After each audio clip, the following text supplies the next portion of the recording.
Magandang hapon sa inyong lahat. So, andito po tayo ngayon sa Moalboal Seawall Park. So, ngayon, magtanong-tanong po tayo ng mga estudyante para interviewin po natin. So, tara! Okay, so ngayon, may nakita po tayo mga third year HM students. So, samahan niyo po ako para tanongin sila. Hello po ate. So, pwede po ba matanong kung ano ang iyong pangalan? My name is Joanna Panyel.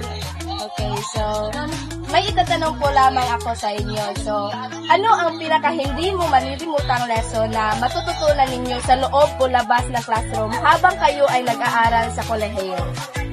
Mga natutunan sa loob at sa labas ng paaralan ay ang tamang disiplina sa sarili, sa ibang mga tao.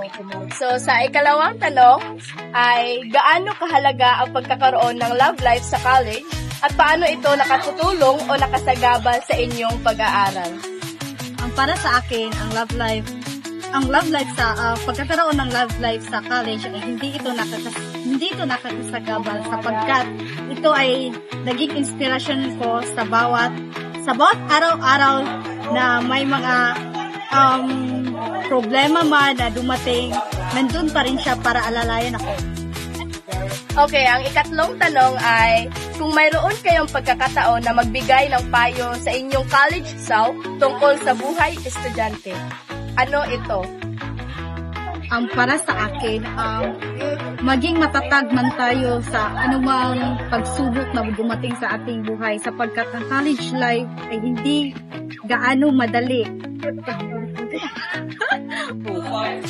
Ang panghuling tanong ay, sa iyong pananaw, ano ang pinakamalaking pagkakaiba ng buhay high school at buhay kolehiyo sa konteksto ng kalayaan at responsibilidad? Sa buhay kolehiyo naman ay para sa akin mahirap. Lalo na kung ikaw mismo ang nagpapaaral sa iyong sarili. Hawak mo ang oras, limitasyon, at lalong-lalong na sa mga binibigay na proyekto ng ating mga guro. At yun lang po, maraming salamat Binibining Joanne sa iyong oras at kooperasyon. At yun lang po, doon na nagtatapos ang ating panayam.